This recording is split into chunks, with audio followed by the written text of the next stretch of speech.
داستان ہے 18ویں صدی کی، جب مغل سلطنت کمزور ہو رہی تھی۔ ان دنوں ایران کا بادشاہ نادر شاہ ایرانی، جس نے افغانستان کے شہر قندھار پر قبضہ کر لیا تھا۔ افغانستان میں اس کی ملاقات ایک 16 سال کے لڑکے سے ہوئی جس کا نام احمد خان تھا اور وہ افغانستان کے ابدالی قبیلے سے تعلق رکھتا تھا۔ قندھار کے گورنر نے احمد خان اور اس کے بھائی ذوالفقار کو قید کر رکھا تھا، لیکن نادر شاہ ایرانی نے دونوں بھائیوں کو رہا کر دیا اور وہ احمد خان کی شخصیت سے اتنا متاثر ہوا کہ اسے اپنے فوج میں ایک اہم عہدہ دے دیا، اور یہی احمد خان آگے چل کر تاریخ میں احمد شاہ ابدالی یا احمد شاہ درانی کے نام سے مشہور ہوا۔ احمد خان کو اپنی فوج میں داخل کرنے کے بعد 1739 میں نادر شاہ نے ہندوستان پر حملہ کر دیا اور دہلی کو فتح کر لیا۔ اب ہندوستان پر نادر شاہ کی حکومت تھی۔ اس نے نوجوان احمد خان کو حیدرآباد دکن کا گورنر بنا دیا، لیکن اس دوران ایک عجیب واقعہ ہوا یہ کہ مغل سلطنت کا وزیر اعظم نظام الملک آصف جاں، جو اپنی عقل مندی اور پیشن گوئی بھوشوانیوں کے لیے مشہور تھا، اس نے ایک دن احمد خان کو دیکھ لیا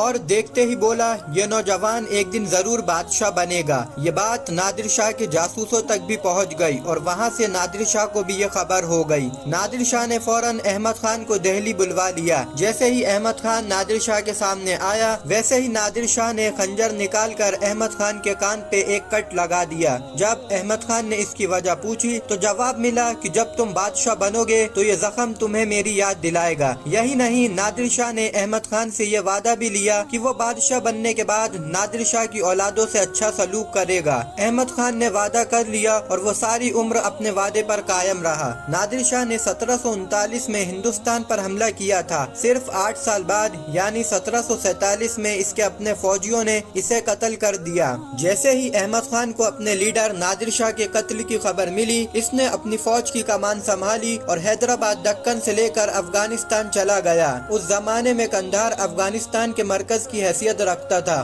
افغانستان میں جیسے ہی نادر شاہ ایرانی کی قتل کی خبر پھیلی، ویسے ہی افغان قبیلے کے لوگ ایران سے آزادی کا نعرہ لگانے لگے اور وہ کسی افغان کو اپنا بادشاہ بنانا چاہتے تھے، جس کے بعد افغانوں نے اپنی روایت کے مطابق جرگہ سے فیصلہ ہونے کا مشورہ دیا، جس میں کئی افغان قبیلے موجود تھے۔ جرگے میں کئی الگ الگ بادشاہوں کے نام پر غور کیا گیا۔ افغانستان کی بادشاہت کے 2 مضبوط دعوے دار تھے، ایک ابدالی قبیلے کا احمد خان اور دوسرا محمد زئی قبیلے کا جمال خان، لیکن کئی دنوں کے مشورے کے بعد بھی کوئی فیصلہ نہ ہو سکا۔ پھر کچھ دن بعد ایک افغان بزرگ آگے بڑھے اور افغانستان کے لوگوں سے کہا، خدا نے احمد خان کو تم سب سے بڑا اور عزت دار بنایا ہے، تو خدا کی مرضی کے آگے سر جھکا دو۔ یہ افغان بزرگ صابر شاہ ولی رحمت اللہ علیہ تھے اور افغانوں میں ان کی بہت عزت تھی۔ صابر شاہ ولی رحمت اللہ علیہ کی بات سن کر سارے افغان خاموش ہو گئے اور جمال خان نے بھی صابر شاہ ولی کی بات مان لی اور احمد خان کو افغانستان کا بادشاہ تسلیم کر لیا۔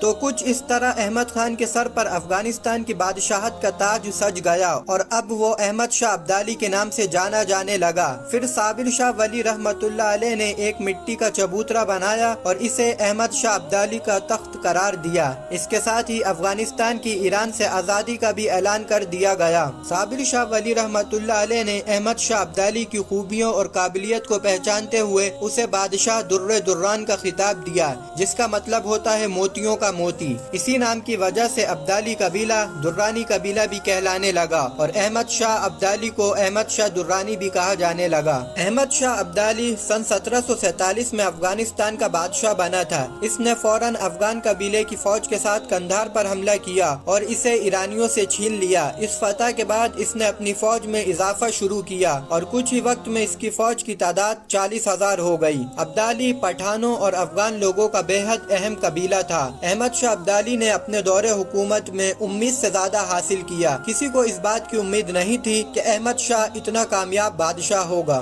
احمد شاہ ابدالی نے تمام افغان قبیلوں کی آپسی لڑائی کو ختم کر کے سب کو ایک جٹ کیا اور ایک افغان ملک کی بنیاد رکھی۔ احمد شاہ ابدالی نے تمام جنگیں جیت کر ایک بہت بڑی بادشاہت قائم کی، جسے درانی سلطنت کہتے تھے۔ احمد شاہ ابدالی کی سلطنت کا دائرہ ایران سے لے کر ہندوستان کے سرہند تک تھا۔ احمد شاہ ابدالی نے اپنے دیش کے لوگوں کے لیے ایک نئی پہچان اور ایک آزاد ملک دیا۔ آج ہم ابدالی کے قائم کیے ملک کو ہی افغانستان کے نام سے جانتے ہیں۔ پشتو زبان کے مشہور شاعر عبدالباری جہانی کہتے ہیں، احمد شاہ بابا سب سے مہان افغان تھے اور افغانستان کے 5000 سال لمبے اتہاس میں ہمیں احمد شاہ شاہ بابا جیسا طاقتور اور مشہور حکمران نہیں ملا۔ احمد شاہ ابدالی کو افغانستان کے لوگ بابائے قوم اور احمد شاہ بابا کے نام سے بھی یاد کرتے ہیں، جس کا مطلب ہوتا ہے father of the nation. Ahmad Shah Abdali نے بادشاہ بننے کے پہلے بھی اور بعد میں بھی کئی اہم جنگیں لڑی تھی، لیکن 14 جنوری 1761 میں دلی کے پاس پانی پت کے میدان میں لڑی گئی جنگ ایک کمانڈر اور بادشاہ کے طور پر احمد شاہ ابدالی کی زندگی کی سب سے بڑی جنگ تھی۔ یہ وہ دور تھا جب ایک طرف مراٹھا اور دوسری طرف ابدالی دونوں ہی اپنی بادشاہت کا دائرہ بڑھانے میں جٹے تھے اور زیادہ سے زیادہ لوگوں اور علاقوں کو اپنی سلطنت کا حصہ بنانا چاہتے تھے۔ مراٹھا سلطنت لگاتار جنگیں جیت کر بے حد طاقتور ہو رہا تھا۔ مراٹھوں نے بہت کم وقت میں اپنی سلطنت کو پھیلا دیا تھا۔ مراٹھا سلطنت کے بڑھنے سے احمد شاہ ابدالی کو اپنی سلطنت کے لیے خطرہ محسوس ہو رہا تھا۔ ابدالی کو لگ رہا تھا کہ مراٹھوں کی بڑھتی طاقت اس کے ہندوستانی صوبوں کے ساتھ ساتھ افغان صوبوں کے لیے بھی خطرہ بن رہی ہے۔ بھارت کے جو صوبے اس وقت ابدالی سلطنت کا حصہ تھے وہ احمد شاہ ابدالی کے نئے افغان سلطنت کے لیے جنگی اعتبار سے بے حد اہم تھے۔ اسی لیے افغانستان کے لوگ مانتے ہیں کہ احمد شاہ ابدالی کے لیے پانی پت کی تیسری جنگ اپنی سرحد کے بچاؤ کے لیے ضروری ہو گئی تھی۔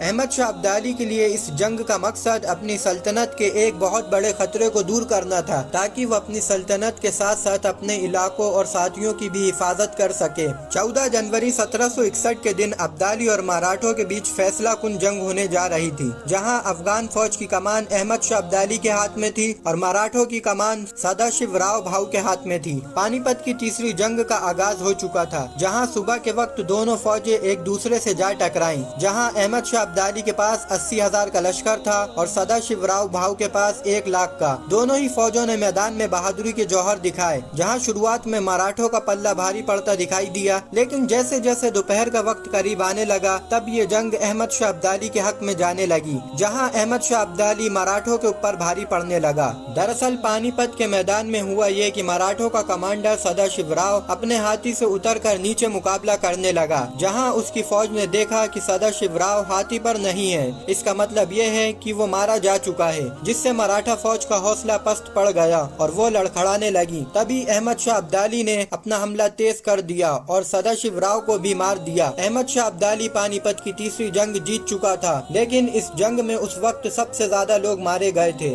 دونوں فوج کا کافی زیادہ جانی مالی نقصان ہوا تھا، لیکن احمد شاہ ابدالی نے یہ جنگ لڑ کر ایک بار پھر اپنے آپ کو ثابت کر دیا تھا کہ کیوں اسے موتیوں کا موتی اور وقت کا ہیرا کہا جاتا ہے۔ اتہاسکار لکھتے ہیں کہ مراٹھا فوج کی ہار کی کچھ وجہ تھی۔ پہلا یہ کہ وہ جنگ کے میدان میں جس طرف کھڑے تھے وہاں سورج کی روشنی سیدھے ان کی آنکھوں پر پڑ رہی تھی۔ دوسرا یہ کہ سداشیو راؤ کا ہاتھی سے نیچے اترنا یہ بھی ایک پل تھا جب بازی ابدالی کے ہاتھ میں آ گئی۔ تیسرا یہ کہ جنگ کے دوران مراٹھوں کے ہاتھی ہوش کھو بیٹھے تھے اور اپنی ہی فوج کو کچل رہے تھے، اور چوتھا یہ کہ احمد شاہ ابدالی ایک تجربے کار کمانڈر تھا، اسے جنگ کس طرح لڑنی ہے یہ وہ بخوبی جانتا تھا۔ پانی پت کی جنگ ختم ہونے کے بعد جب ابراہیم گاردی کو احمد شاہ ابدالی کے سامنے لایا گیا تو ابراہیم گاردی کہتا ہے کہ مجھے معاف کر دے احمد شاہ، جس پر احمد شاہ ابدالی نے اپنے فوجیوں کو کہا کہ اسے توپ کے سامنے کھڑا کرو اور اڑا دو۔ احمد شاہ ابدالی نے ابراہیم گاردی سے کہا کہ گناہ گار کے لیے معافی ہے لیکن غدار کے لیے نہیں۔ احمد شاہ ابدالی نے ابراہیم گاردی کو عبرتناک موت دی۔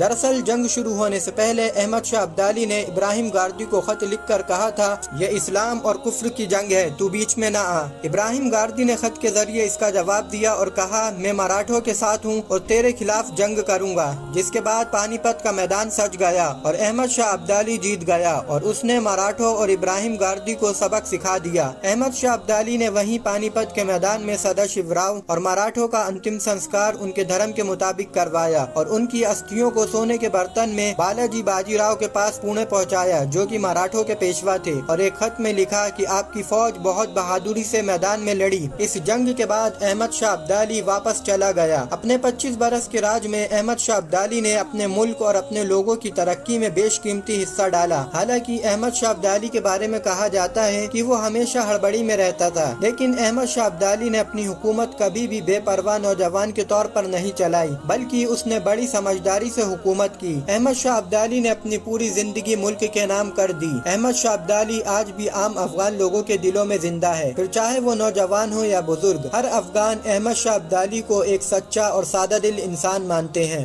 جس نے پورے افغانستان کو آزاد کر کے ایک جٹ کیا اور خود مختار ملک بنایا۔